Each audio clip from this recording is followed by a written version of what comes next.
अच्छा स्वामी जी, देखिए 9 बीमारियों के अंत के सफर में आज जो हमने पहला नंबर में जिसको रखा है वो है डायबिटीज, जिसके बारे में आप बात भी कर रहे हैं। तो स्वामी जी, स्टडी ये कहती है कि इंटरमिटेंट फास्टिंग से टाइप 2 डायबिटीज को रिवर्स किया जा सकता है। तो व्रत से शुगर लेवल कैसे बैलेंस होता है, जरा इसके पीछे की साइंस भी समझाइए। आराध्या और अथर्व को देख करके तमाम जो माता पिता हैं जिनके बच्चों को ये बीमारी हो गई होगी, उनको बहुत हौसला जरूर मिल रहा होगा। लेकिन व्रत कैसे काम करता है शुगर लेवल को बैलेंस करने में, इसके पीछे की साइंस उम्र में भी टाइप 1 डायबिटीज हो रही है। और डायबिटीज के साथ साथ हुसैन भाई, इसमें लोगों की किडनियां खराब हो रही हैं, आंखें खराब हो रही हैं। माने diabetic neuropathy, retinopathy, nephropathy, gangrene, पूरा शरीर अंदर से खोखला कर देती है, दीमक की तरह खा जाती है अंदर से इस शरीर को डायबिटीज। तो क्या करें? इंटरमिटेंट फास्टिंग, मैं इसको दो चीज़ें जोड़ देता हूँ। पहली बात तो यह है कि पेनक्रियाज को काम करने का अवसर दो। हम एलोपैथी की दवा खा करके पूरे शरीर में एक विध्वंस, विघटन, तूफान खड़ा कर देते हैं। और सबसे पहले तो एलोपैथी की दवाओं से शरीर लड़ता है और उसका सबसे बुरा असर पेनक्रियाज पर पड़ता है, लीवर पर पड़ता है, किडनी पर पड़ता है, और फिर उसके बाद अपने शरीर को भीतर से निकम्मा बनाती है। ये प्रमाद को पुष्ट करती हैं एलोपैथी की दवा। योग, आयुर्वेद ये पुरुषार्थ की उपासना है। तो इंटरमिटेंट उपवास करने से अवसर मिलता है पेनक्रियाज को काम करने का, उस पर भार नहीं पड़ता। सुबह से हम ठोकते रहते हैं, कभी लड्डू, कभी जलेबी, और कुछ नहीं, लड्डू जलेबी नहीं तो कभी रोटी, कभी पकोड़े, कभी समोसे। हम कहते हैं हमने तो नमकीन ही खाया था। अरे शरीर में अवकाश तो दो पेनक्रियाज को उभरने का। तो जब 12 से 14 घंटा, माने शाम को आपने 6-7 बजे खाना खाया, अगले दिन तक फिर आप 9 बजे तक कुछ नहीं खाया, 9-10 बजे आपने भोजन लिया, इसको इंटरमिटेंट फास्टिंग बोलते हैं। और इसमें भी जब खाएं, मंडूकासन, योगा मुद्रासन के साथ साथ अर्धमत्स्येंद्रासन करो बच्चों, वक्रासन, गोमुखासन, फिर पवन मुक्तासन आदि पूरा विधिवत आगे बढ़ाएंगे। तो क्या है, जब आप, मैं तो कहता हूँ ये तो इंटरमिटेंट फास्टिंग के साथ साथ आप मात्र 1 से 2 सप्ताह खीरा, करेला, टमाटर का जूस लें। और थोड़े ये जो हम फलाहार के रूप में कुट्टू, सिंघाड़ा और राजगीरा, अलग अलग प्रकार से जो दूसरे द्रव्य भी लेते हैं ना, बहुत तरह के फल खाते हैं, थोड़े दिन थोड़ा विश्राम कर लो, खीरा, करेला, टमाटर का जूस पियो।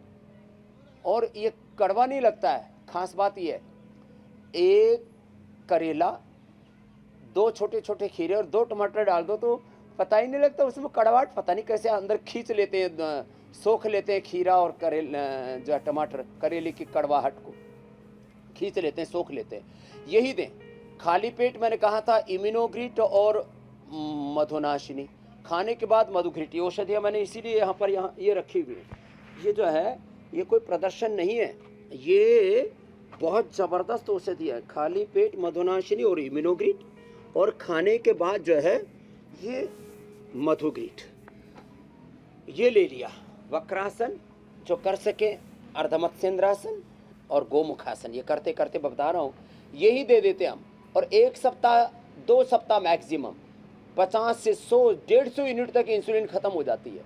पेनक्रियाज अपने अंदर से काम करना शुरू कर देता है। मात्र पेनक्रियाज ही नहीं, पूरी बॉडी की वर्किंग अच्छी होती है। आप तो बहुत अच्छा कर रहे हो आराध्या जी, बैठो।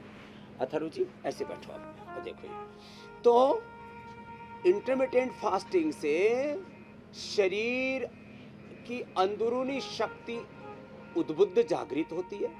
शरीर के टॉक्सिन्स, ऑक्सीजेंस, नेगेटिव एनर्जी, शरीर के जो रोग कारक तत्व हैं, शरीर उनकी क्लिंजिंग कर देता है, सफाई कर देता है, धुलाई कर देता है। जब भूख को, मैं कहता हूँ भोजन नहीं मिलता, तो वो शुगर को खाती है, वो कोलेस्ट्रॉल को खाती है, मोटापा को खाती है, कैंसर को खाती है। वो भूख, वो वात, पित्त, कफ का प्रशमन करती है।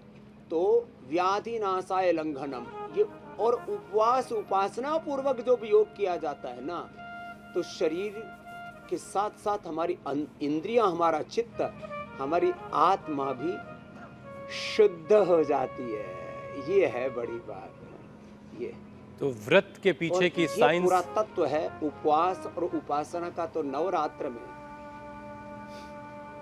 ठीक है स्वामी जी, की प्रोसेस इससे बहुत स्ट्रेंथन हो जाता है। स्वामी जी व्रत जो है, जिनको शुगर है उनके शुगर लेवल को बैलेंस करता है। लेकिन स्वामी जी ऐसे लोग भी हैं जिनका शुगर लेवल डाउन रहता है, लो रहता है, तो कई बार वो जब व्रत रखते हैं तो उनका शुगर लेवल डिप कर जाता है, तो ऐसे में शुगर लेवल जिनका लो है वो क्या सावधानी बरतें, वो अपने ग्लूकोज के लेवल को कैसे कंट्रोल में रखें? तो देखो, योग में यही तो खास है, जो अंडरवेट है उनको नॉर्मल वेट करता है, जो ओवरवेट है उनको भी नॉर्मल वेट करता है।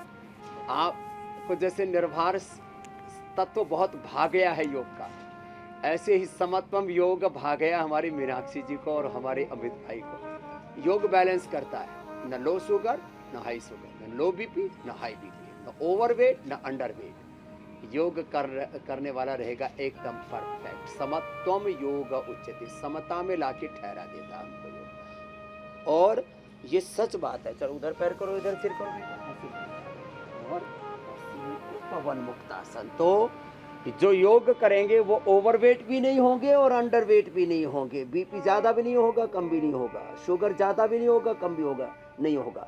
तो जिनका लो शुगर रहता है फिर वो उपवास ज्यादा ना करे।